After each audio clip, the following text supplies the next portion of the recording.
The reproductive system. During sexual intercourse, about 4 milliliters of semen, containing as many as 400 million sperm cells, are deposited in the female's vagina. Most of the sperm will die within 48 hours. If fertilization takes place, the sperm usually meets the ovum in the fallopian tube, requiring the sperm cells to swim from the upper vagina, through the cervix, and across the length of the uterus before reaching the fallopian tube, a considerable distance compared to the size of a sperm cell. Once the ovum fuses with a single sperm cell, its cell membrane changes, preventing fusion with other sperm.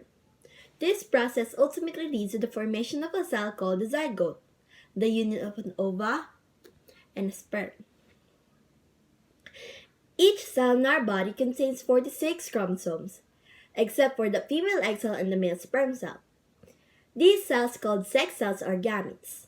Each contain 23 chromosomes. Chromosomes are made up of smaller units called genes. Genes carry the coded information for every person's heredity in molecules called DNA. This genetic code is a blueprint for building a new person with characteristics from the father and mother.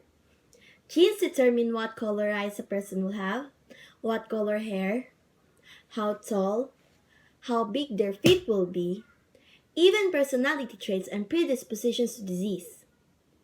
2 chromosomes, the X and Y chromosomes, determine the sex of a person. Ova possess only X chromosomes, while a sperm have either an X or a Y chromosomes. An X from the female gamete and an X from the male gamete will produce a female offspring. Likewise, an X from the female gamete and a Y from the male gamete will produce a male offspring. During fertilization, the 2 sets of chromosomes combine. Within hours of fertilization, the zygote begins to develop and travels along the fallopian tube, reaching the uterus in approximately 3 days. When the zygote reaches the uterus and implants in the endometrium, the female is said to be pregnant.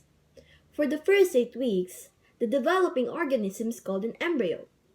During this period, cells differentiate into specific body parts and organs.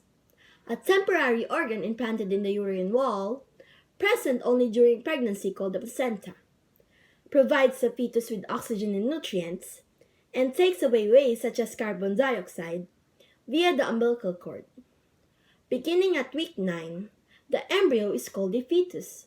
By week 20, halfway through the pregnancy, the fetus is about 20 centimeters in length.